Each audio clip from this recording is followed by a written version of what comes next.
बोले सत्यनारायण भगवान की जय, लक्ष्मी नारायण भगवान की जय। एक समय सौनकादिक कट्ठा से 1000 ऋषियों ने श्री सोची महाराज से पूछा, ही सोची महाराज, इस कलयुग में वेद विद्या रहित मनुष्यों को प्रभु भक्ति किस प्रकार मिले? क्योंकि इस कलयुग में प्रभु भक्ति से ही सब कुछ होता है। जब तक भगवान की भक्ति नहीं है तब तक कलयुग आपके ऊपर हावी रहेगा, और यहाँ भगवान की भक्ति होगी वहाँ कलयुग नहीं आएगा। कलयुग कहाँ कहाँ आया है? कलयुग का स्थान कहाँ पर है? कलयुग का स्थान है पैसों में, स्वर्ण में, और या नशीला पदार्थ हो दिया जाता हो, वहाँ कलयुग का है। वहाँ भाई भाई की संपत्ति पे भी कलयुग का वास है, क्योंकि कलयुग आपस में मरवा देता है। कलयुग का स्थान अनेकों जगह और भी जगह हैं कि कलयुग जब आया था तो भगवान ने पूछा कि कलयुग आप किस प्रकार से शासन करेंगे? कि सतयुग द्वापर त्रेता में तो सब भक्त भगवान के भक्त थे, उन्हें कोई कष्ट नहीं होगा, क्योंकि जिस समय कलयुग समाप्त होगा, अभी तो 25% भी नहीं आया है। पहला चरण है कलयुग का इस समय, और पहले चरण में कितना हाय तौबा होती है देखते हैं हम लोग। इसलिए सौनकादिक कट्ठा से 1000 ऋषि कहते हैं, हे सूत जी महाराज, कोई इस प्रकार से हमें बताने की कृपा करें कि कलयुग में भक्ति मिले, उनका कल्याण हो। ऐसा कोई तप व्रत कथा कहिए जिससे थोड़ा समय लगे और पुण्य फल प्राप्त हो सके, मनोवांछित फल भी मिले। वह कथा सुनने की हमारी प्रबल इच्छा है। सर्वशास्त्र ज्ञाता श्री सूत जी महाराज बोले, हे पूज्य, आप सबने प्राणियों के हित की बात पूछी। अब मैं उस श्रेष्ठ व्रत कथा को आप लोग से कहूंगा जिस व्रत कथा को नारद जी ने भगवान लक्ष्मी नारायण से पूछा, और लक्ष्मी नारायण ने मुनि श्रेष्ठ नारद से कहा था, ध्यान से सुनो। एक समय योगी राज नारद जी, जो ब्रह्मा के पुत्र हैं वो, और वो क्या बोलते हैं? श्रीमन नारायण नारायण नारायण भजमन नारायण नारायण नारायण नारायण नारायण नारायण भजमन नारायण नारायण नारायण लक्ष्मी नारायण नारायण नारायण। बोले सत्यनारायण भगवान की। जो नारद जी हैं वो केवल नारायण नारायण करते, क्योंकि जिससे भी बात करेंगे नारायण नारायण नारायण नारायण। तो अनेक लोकों में घूमते हुए मृत्यु लोक में आ पहुंचे। यहाँ अनेक योनियों में जन्मा हुआ प्राणी, एक योनि नहीं है, 84 लाख योनि होती। इस 84 लाख योनि में प्राणी को चींटी भी बनना पड़ता है और चीटा भी बनना पड़ता है। अनेकों अनेक योनि भोगने के बाद तब मनुष्य का जन्म मिलता है। जो ये मनुष्य का जन्म है सबसे बड़ा सुखदायक है, और किसी योनि में ज्ञान नहीं होता, केवल मनुष्य की योनि में ज्ञान होता है। सभी मनुष्यों को अपने अपने कर्मों के द्वारा अनेक प्रकार के दुखों से पीड़ित देखकर सोचा कि किस यत्न करने से निश्चय ही प्राणियों के दुखों का नाश हो सकेगा। ऐसा मन में सोचकर विष्णु लोक गए।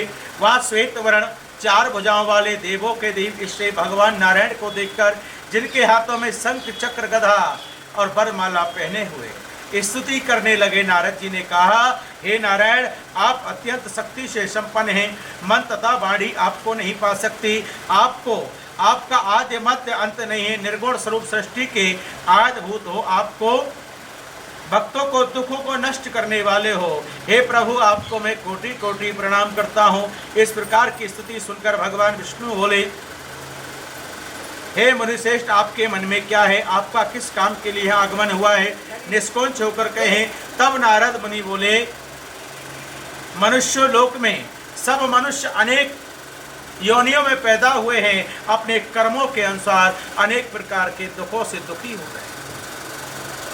हे नाथ, मुझ पर दया रखते हो तो बताइए, उन मनुष्यों के सब दुख थोड़े समय में कैसे दूर हो सकते? श्री भगवान जी बोले, हे नारद जी, मनुष्यों की भलाई के लिए तुमने बहुत अच्छा प्रश्न किया। जिस काम को करने से मनुष्य मोह से छूट जाता है वह तुमसे कहता हूँ सुनो, बहुत पुण्य देने वाला है, स्वर्ग तथा मृत्यु लोक दोनों में दुर्लभ है। एक उत्तम व्रत कथा आज मैं प्रेमवश होकर तुमसे कहता हूँ। श्री सत्यनारायण भगवान का व्रत कथा अच्छी तरह से विधि पूर्वक मनुष्य करता है तो आयु पर्यंत यहाँ सुख भोग कर अंत में भी वैकुंठ की प्राप्ति कर जाता है, मोक्ष की प्राप्ति कर जाता है। श्री भगवान के वचन सुनकर नारद मुनि बोले, उस व्रत कथा का क्या फल है, क्या विधान है और किसने व्रत कथा किया, सब विधान मुझसे बताइए, विस्तार से कहिए प्रभु। भगवान बोले, दुख शोक को दूर करने वाला, धन्य धान को बढ़ाने वाला, सौभाग्य तथा संतान को देने वाला, यह व्रत कथा सभी स्थानों पर विजय करने वाला। भक्ति और श्रद्धा के साथ किसी भी दिन मनुष्य ब्राह्मण और भाई बंधुओं के साथ धर्म परायण होकर पूजा करे, भक्ति भाव से सब सामग्री भगवान को अर्पण करे, भाई बंधुओं को बुलाकर और कथा कराए और व्रत करे और स्वयं भोजन करे, ब्राह्मणों को भोजन कराए और उस दिन भगवान का कीर्तन करे। उस दिन भगवान का कीर्तन करके समय व्यतीत करना चाहिए। और इस तरह व्रत कथा जो करता है मनुष्य, उसका निश्चय ही मनोकामना पूरी होती है, पूर्ण इच्छा फल मिलता है और भूमि पर यह मोक्ष देने वाला सरल उपाय है। बोलिए सत्यनारायण भगवान की जय, लक्ष्मी नारायण भगवान की जय। श्रीमन्नारायण नारायण नारायण, लक्ष्मी नारायण नारायण नारायण, भजमन नारायण नारायण, श्रीमन्नारायण नारायण नारायण, नारायण नारायण नारायण, नारायण नारायण नारायण, भजमन नारायण नारायण नारायण, श्रीमन्नारायण नारायण नारायण। बोली सत्यनारायण भगवान की जय, लक्ष्मी नारायण भगवान की जय।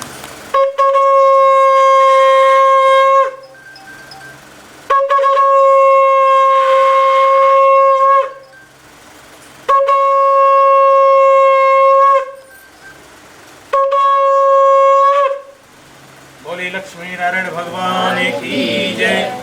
सूजी बोले, हे ऋषियों, जिसने पहले समय में इस व्रत कथा को किया है उनका इतिहास कहता हूँ, ध्यान से सुने। सुंदर काशीपुरी नगरी में एक अत्यंत निर्धन ब्राह्मण रहता था। भूख और प्यास से बेचैन हुआ नित्य पृथ्वी पर घूमता था।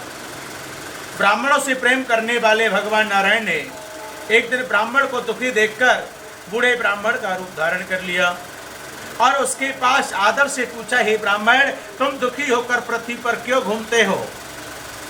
हे ब्राह्मण, ये मुझसे कहो, तुम कौन हो? मैं सुनना चाहता हूं। ब्राह्मण बोला, मैं निर्धन ब्राह्मण हूं, मैं भिक्षा मांगता हूं, पृथ्वी पर घूमता हूं। यदि आप इसका उपाय जानते हो छुटकारा पाने का तो कृपया करके मुझे बताइए। वृद्ध ब्राह्मण बोला कि सत्यनारायण भगवान मनवांचित फल देने, इसलिए हे ब्राह्मण, तुम उनका पूजन करो, जिसके करने से मनुष्य सब दुखों से मुक्त हो जाता है। ब्राह्मण को व्रत कथा का सारा विधान बताकर बूढ़े ब्राह्मण का रूप धारण करने वाले भगवान विष्णु अंतर्ध्यान हो गए। जिस व्रत कथा को वृद्ध ब्राह्मण ने बताया है, मैं उस व्रत कथा को अवश्य करूंगा। वो ब्राह्मण ये निश्चय कर लिया और अपने घर को पहुंचा। रात को उस ब्राह्मण को नींद नहीं आई। ये सोचता रहा कब जल्दी सुबह हो। अब वो सुबह हुई, सुबह उठा और सत्यनारायण भगवान का नाम स्मरण करके उसने निश्चय किया कि भिक्षा मांगने से जो धन मिलेगा उससे मैं सत्यनारायण भगवान का व्रत कथा, जो भीख में मुझे मिलेगा, जो दान दाता मुझे देंगे, उससे मैं भगवान का व्रत कथा। और वो अपने भिक्षा मांगने के चले। उस दिन उसके बहुत सा धन प्राप्त हुआ भिक्षा में। सत्यनारायण की कृपा से उसके पास इतना धन हो गया कि कथा कर सके। अपने भाई बंधुओं को बुलाया उसने, सत्यनारायण भगवान का व्रत करवाया। इसके करने से वह ब्राह्मण सभी दुखों से मुक्त हो गया, अनेक प्रकार की संपत्ति से युक्त हो गया। उस समय से वह ब्राह्मण हर महीने व्रत कथा करने लगा। उस समय हर महीने व्रत कथा करने लगा। इस तरह सत्यनारायण भगवान के व्रत कथा को जो करेगा वह मनुष्य सब दुखों से छूट जाएगा। इस तरह नारद जी से नारायण का कहा हुआ ये व्रत कथा मैंने तुमसे कहा। हे ब्राह्मणों, और क्या सुनना चाहते? ऋषि बोले, हे मुनीश्वर, संसार में इस ब्राह्मण से सुनकर किसने व्रत कथा ये हम सब सुनना चाहते, इसके लिए मन में हमारे श्रद्धा भाव है। श्री सूजी बोले कि जिसने इस व्रत कथा को किया है वह सब सुनो। एक समय एक ब्राह्मण धन और ऐश्वर्य के अनुसार भाई बंधुओं के साथ व्रत कथा करने की तैयारी कर रहा। उसी समय एक लकड़ी बेचने वाला बूढ़ा व्यक्ति उनके घर आया और लकड़ियों का गट्ठर तो बाहर रख दिया और ब्राह्मण के मकान में चला गया। उसको प्यास लगी हुई थी, पानी पीने के लिए चला गया। प्यास से दुखी लकड़हारा पानी पीने के लिए चला गया और ब्राह्मण को व्रत कथा करते देखकर ब्राह्मण को नमस्कार करके कहने लगा, आप यह क्या कर रहे हैं? इसके करने से क्या फल मिलता है? कृपया करके मुझसे कहो, मैं सुनना चाहता हूं। ब्राह्मण ने कहा, सब मनोकामनाओं को पूरा करने वाला श्री सत्यनारायण भगवान की व्रत कथा, इनकी कृपा से हमारे यहाँ धन्य धान की प्राप्ति हुई है। ब्राह्मण से इस व्रत कथा के बारे में जानकर लकड़हारा बहुत प्रसन्न हुआ। चरणामृत लेकर प्रसाद खाने के बाद अपने घर को गया। लकड़हारा ने अपने मन में इस प्रकार का संकल्प किया कि आज नगर में लकड़ी बेचने से जो धन मिलेगा उसी से सत्यनारायण भगवान का व्रत कथा। यह मन में विचार करके वह बूढ़ा आदमी लकड़ियों का अपने सिर पर गट्ठर रखकर जिस नगर में धनवान लोग रहते थे ऐसे सुंदर नगर की उस रोज वहां उसे उन लकड़ियों का दाम पहले से चौगुना मिला। तब वह बूढ़ा लकड़हारा पैसे लेकर अति प्रसन्न हो गया, गदगद हो गया कि आज तो मुझे भगवान का संकल्प लिया और मुझे बहुत सारा धन प्राप्त। उसने वहीं से भगवान के पूजन की सामग्री खरीदी, घर गया। फिर उसने अपने भाई बंधुओं को बुलाया और सत्यनारायण भगवान का व्रत कथा पूजन किया। फिर अपने वह बूढ़ा लकड़हारा धन पुत्र से युक्त होकर संसार के समस्त सुख भोगकर अंत में वैकुंठ चला गया। बोली सत्यनारायण भगवान की जय, लक्ष्मी नारायण भगवान की जय।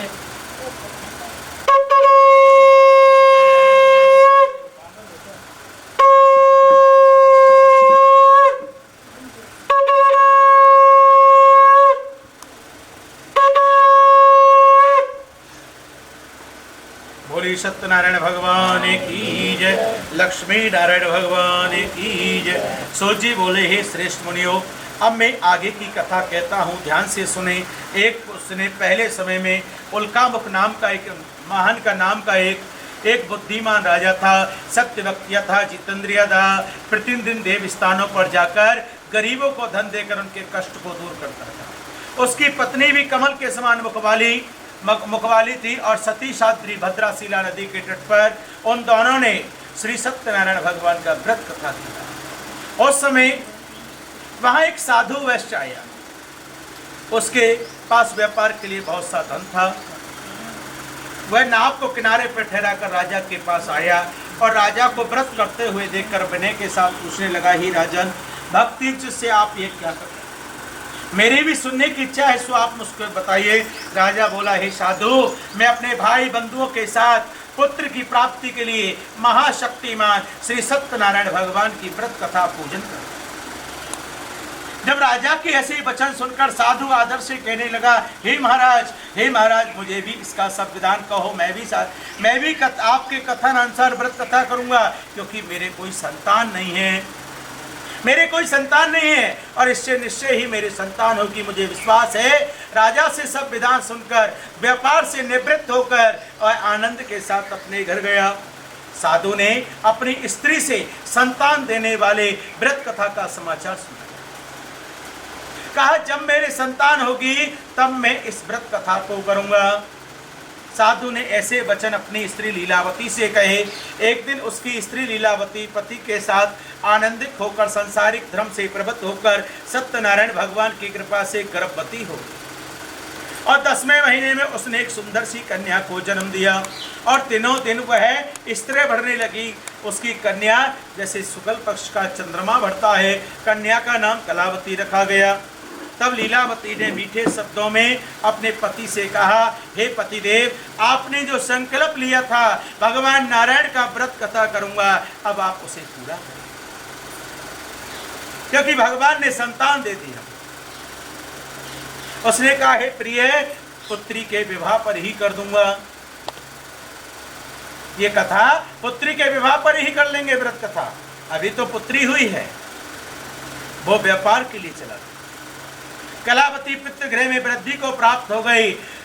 और साधु जब नगर में साधु आया, जब नगर में देखा कि सखियों के साथ अपनी पुत्री को खेलते हुए, कहा कि शादी योग्य मेरी पुत्री हो गई। और तुरंत दूत को बुलाकर कहा, पुत्री के वास्ते कोई सहयोग वर देख कर लाओ। साधु की आज्ञा पाकर दूत कंचन नगर पहुंचा। वहां बड़ी खोज कर देखभाल कर लड़की के लिए सहयोग बाड़ी पुत्र ले आया। उस सहयोग लड़के को देखकर साधु ने अपने भाई बंधुओं के साथ बड़ा प्रसन्न होकर अपनी पुत्री का विवाह उसके साथ कर दिया। किंतु दुर्भाग्य से विवाह के समय भी सत्यनारायण भगवान का व्रत कथा करना भूल गया तो भगवान नारायण क्रोधित हो गए और श्राप दे दिया, तुम्हें दारुण दुख प्राप्त हो। अपने कार्य में कुशल साधु अपने दामाद के साथ सहित समुद्र के समीप रतनपुर नगर में गया व्यापार करने। दोनों ससुर जमाई चंद्रकेतु राजा के उस नगर में व्यापार करने लगे। एक दिन भगवान नारायण की माया से कोई चोर राजा के धन को चुराकर भागे जा रहा, किंतु राजा के दूतों को पीछे देखकर उन चोर ने घबरा कर राजा के धन को वहीं चुपचाप रख दिया था जहां ससुर जमाई दोनों ठहरे थे। और साधु वैश्य के पास राजा के धन को रखा देखकर राजा के दोनों सैनिकों ने उन दोनों को ससुर जमाई को बंधक बना पकड़ लिया और राजा के पास जाकर पेश किया कि लो ये दो चोर पकड़ लाए महाराज। और राजा ने बिना बात सुने उन्हें कठोर कारावास में डालने की आज्ञा दे दी। उनका सब धन छीन लिया गया। सत्यनारायण के भगवान के श्राप के कारण उसकी पत्नी घर पर बहुत दुखी हुई। घर में जो धन रखा था चोर चुरा कर ले गए। शारीरिक मानसिक पीड़ा होने लगी। भूख प्यास से दुखी होकर अति दुखी होकर अन्न की चिंता में कलावती एक ब्राह्मण के घर गई। वहां उसने सत्यनारायण भगवान का व्रत कथा होते देखा। कथा सुनी, प्रसाद ग्रहण करके रात को घर आई। माता ने कलावती से कहा, हे पुत्री, अब तक तू कहाँ रही और तेरे मन में क्या है? कलावती बोली, हे माता, मैंने एक ब्राह्मण के घर में श्री सत्यनारायण भगवान का व्रत कथा होती। कन्या के वचन सुनकर लीलावती ने भगवान के पूजन की तैयारी करने लगी और लीलावती ने परिवार और भाई बंधुओं के सहित सत्यनारायण भगवान का पूजन किया, कथा की और वर मांगा, हे प्रभु, मेरे पति और दामाद शीघ्र ही आ जाए। साथ ही प्रार्थना की, हे प्रभु, हम सबका अपराध क्षमा करें। सत्यनारायण भगवान इस व्रत कथा से संतुष्ट हो गए। राजा चंद्रकेतु को स्वप्न में दर्शन देकर भगवान ने राजा चंद्रकेतु को स्वप्न में दर्शन देकर कहा, हे राजन, दोनों वैश्यों को सुबह ही छोड़ देना, नहीं तो मेरे तेरा धन, राज्य, पुत्र सब कुछ नष्ट कर दूंगा। राजा से ऐसे वचन कहकर भगवान नारायण अंतर्ध्यान हो गए। जब प्रातःकाल सुबह हुई, राजा चंद्रकेतु ने सभा में अपना स्वप्न सुनाया और फिर दोनों को कैद से मुक्त कराकर सभा में बुलाया। दोनों को आते देखकर राजा ने प्रणाम किया और मीठे वचनों में बोला, हे मान भावो, भाग्यवंश ऐसा कठिन दुख प्राप्त हुआ है, अब तुम्हें कोई भय नहीं है। ऐसा कहकर राजा ने उनको नए नए वस्त्र आभूषण पहनाए। जितना धन लिया था उससे दूना धन देकर उन्हें आदर से विदा किया। वैश्य अपने घर के लिए चल दिए। बोली सत्यनारायण भगवान की जय, लक्ष्मी नारायण भगवान की जय।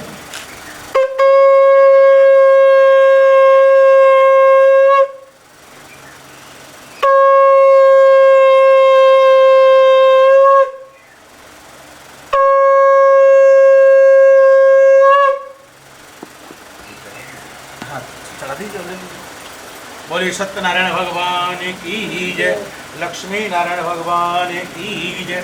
श्रीमन्नारायण नारायण नारायण भजमन नारायणे नारायणे नारायणे नारायणे नारायणे नारायणे नारायणे नारायणे नारायणे श्रीमन्नारायणे नारायणे नारायणे लक्ष्मी नारायणे नारायणे नारायणे लक्ष्मी नारायणे नारायणे नारायणे श्रीमन्नारायणे नारायणे नारायणे भजमन नारायणे नारायण। बोली सत्यनारायण भगवान की जय।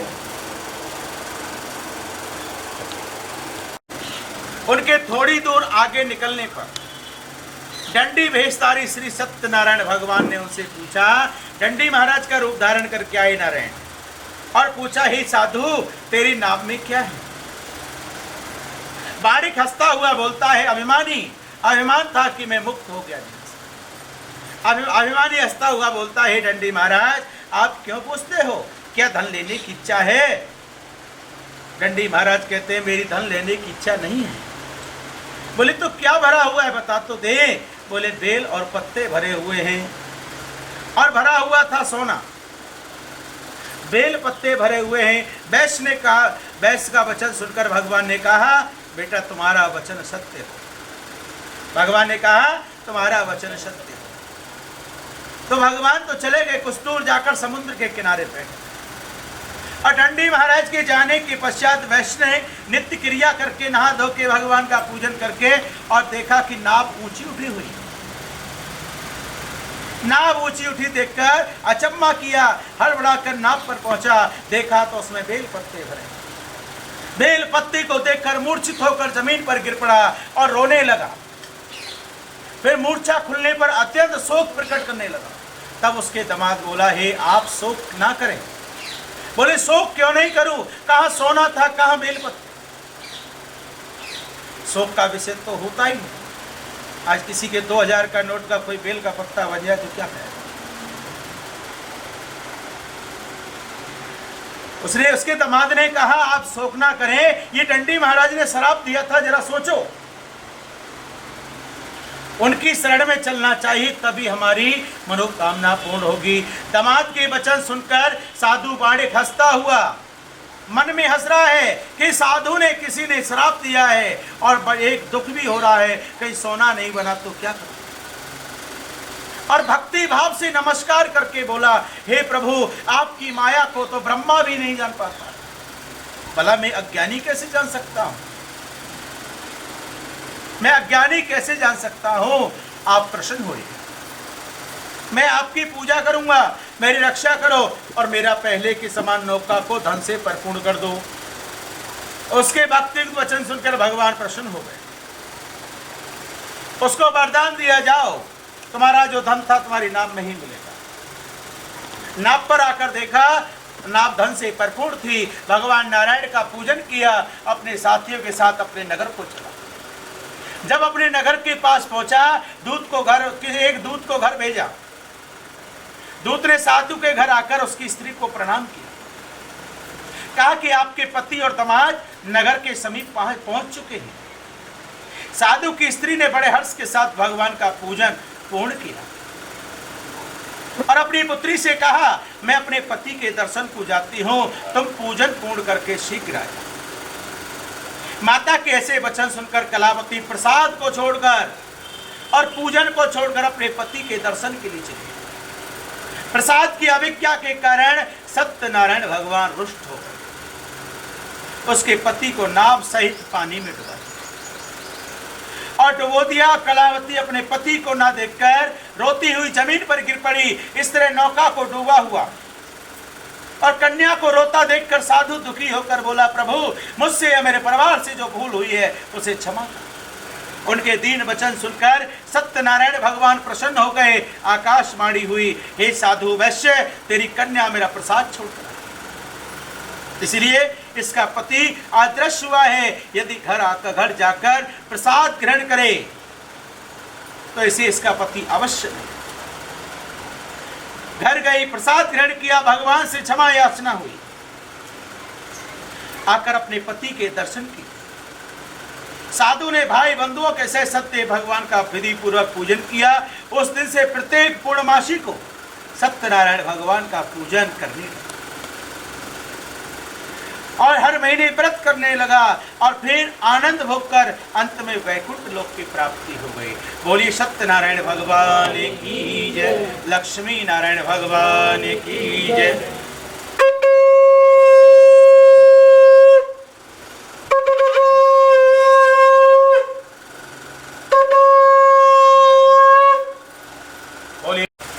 श्री सूची महाराज बोले, हे ऋषियों में एक और भी कथा कहता हूं, सुनो। प्रजा पालन में लिंग त्वंजध्वज नाम का एक राजा था। उसने भी भगवान का प्रसाद त्याग कर बहुत दुख पाया। एक समय वन में जाकर वन पशुओं को मारकर बड़ के वृक्ष के नीचे आकर बैठ गया राजा ने वहां से देखा कि ये ग्वाल वाल सत्यनारायण भगवान का पूजन कर रहे हैं, व्रत कथा कर रहे हैं। तब भी राजन ना तो वहां गया ना भगवान को प्रणाम। पूजन करते हुए देखकर ना तो वहां गया ना भगवान का पूजन किया और अभिमान वंश नहीं गया और ना भगवान को प्रणाम किया। जब ग्वाल वालों ने भगवान का प्रसाद उसके सामने रखा तो प्रसाद को त्याग कर अपनी सुंदर नगरी को चला गया। वहीं उसने देखा उसका सब कुछ नष्ट हो गया, सब कुछ नष्ट हो गया। उसने समझ लिया ये सत्यदेव भगवान ने किया है। तब विश्वास करके इन ग्वाल वालों के समीप आया और उनसे क्षमा याचना मांगने लगा कि हमें प्रसाद दो। ग्वाल वालों ने कहा प्रसाद तो खत्म हो गया, प्रसाद तो खत्म हो गया। राजा ने कहा इन पत्तों में तो होगा थोड़ा बहुत, यही दे दो मुझे झूठे पत्तों से। ग्वाल वालों ने कहा नहीं, इसमें देख लो हो तो आप देख लीजिए, प्रसाद कोई झूठा छोड़ता भी नहीं है, प्रसाद तो पूरा ग्रहण हो जाता है। जब ग्वाल वालों के सामने क्षमा याचना की, दोबारा से पूजन कराया राजा ने और विधि पूर्वक कथा सुनी। कथा सुन के तब प्रसाद का भोग लगा, तब राजा ने ग्रहण किया और राजा ने वहाँ से प्रसाद ग्रहण करके घर लौटा। सब कुछ पहले जैसा पाया। जो मनुष्य इस परम दुर्लभ व्रत कथा को करता है भगवान की कृपा से उसके यहाँ धन्य धाम की प्राप्ति होती, सभी मनोरथ पूर्ण होते हैं, अंत में वैकुंठ धाम प्राप्त होता है। जिन्होंने पहले इस व्रत कथा को किया है अब उनके दूसरे जन्म की कथा कहता हूँ। व्रत सतानंद ब्राह्मण ने सुदामा का जन्म लिया। भगवान कृष्ण की भक्ति करके मोक्ष प्राप्त किया था। उल्कामुख के महाराज ने राजा दशरथ का जन्म लेकर भगवान राम की भक्ति करके मोक्ष प्राप्त किया था। साधु नामक वैष्णव ने मोरत ध्वज बनकर अपने पुत्र को आरे से चीरकर मोक्ष की प्राप्ति की और मोक्ष की प्राप्ति की। महाराज त्वंग हुए, स्वयं हुए, भगवान में भक्ति करके युक्त कर्म से मोक्ष की प्राप्ति की और वैकुंठ धाम प्राप्त किया। जिन्होंने व्रत किया, उन्होंने कथा की, जिन्होंने सत्यनारायण भगवान का पूजन किया, सबके अनेक जन्मों के पाप जलकर भस्म हो गए। बोलिए सत्यनारायण भगवान की जय, लक्ष्मी नारायण भगवान की जय। श्रीमन नारायण नारायण नारायण।